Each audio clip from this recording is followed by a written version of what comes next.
Hey, it's the fish guy. Education is one of the keys to simplicity in aquarium ownership. So today we're here for another reviews and how-tos, simplifying aquarium ownership for you.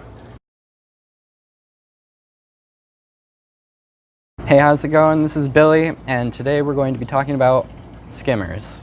So what a skimmer does for your tank is it collects all the proteins or the fish waste from the water, and it puts it in this collection cup here so that you can clean it out.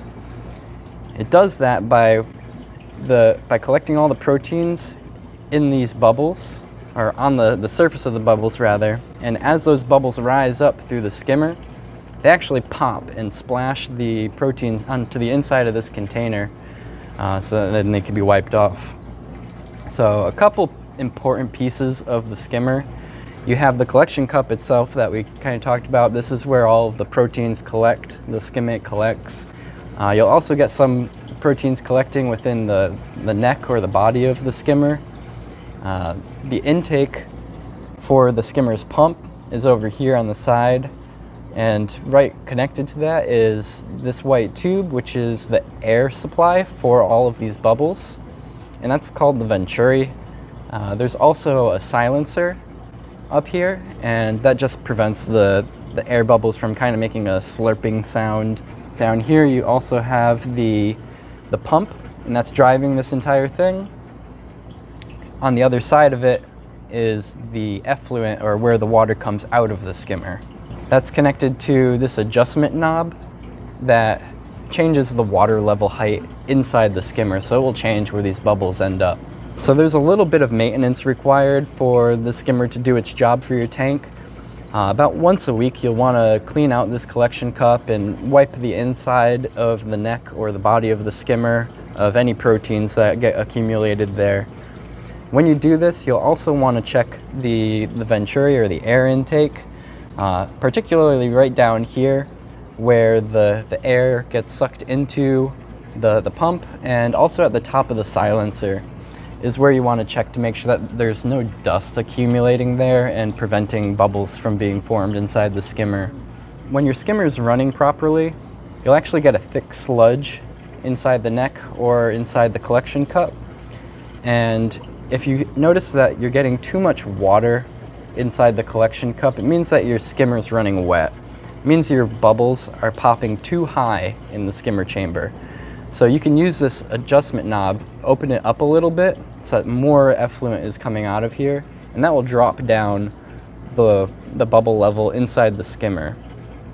On the contrary, if you notice that your bubbles are only getting to around right here, and you want them to start collecting in your cup a bit better, you can close off this knob, and that level will rise up so that it'll start being easier to clean out the skimmer, because it will just collect in the cup.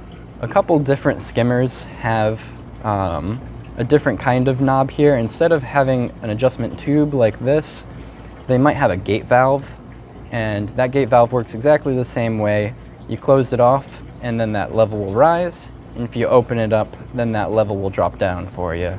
If you notice that the bubbles in here are reaching the top and they just keep overflowing in the skimmer, and your valve's already open all the way, chances are you need to raise up your skimmer. And to do that, you can just use something like this little platform here.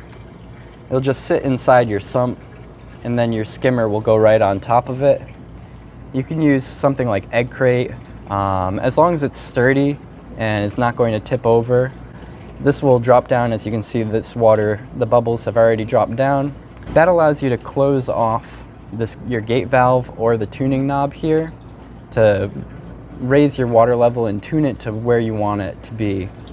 Anywhere around this kind of just underneath where the collection cup is where you want those bubbles to be popping. That's where you're going to get the best results, and you'll get that nice thick skimmate inside the collection cup.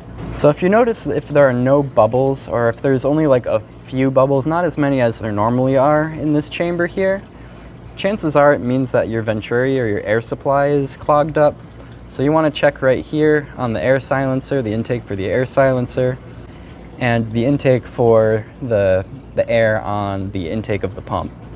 Just make sure that it's clear of any dust. Maybe use like a paper clip or some sort of small firm object to just kind of poke that dust through. If you notice that there's water in there and it's not moving, you may want to take a look at your pump to make sure that the impeller isn't clogged or the pump isn't dead. If you're getting a lot of micro bubbles coming out of the effluent of the skimmer, you want to kind of close off this valve as much as possible. And you might have to adjust the height at which the skimmer is sitting at in order to really tune in and find that nice balance for where you should set the bubble level inside there to get good skimmate. When used correctly, the skimmer can be one of the best tools on your aquarium for keeping the water nice and clean and keeping your fish, corals, and invertebrates healthy. Check out our YouTube channel at youtube.com/FishGuyTV. Give us a call at 877-FISH-TALK or drop us a line at support@somethingfishyinc.com. We look forward to connecting with you.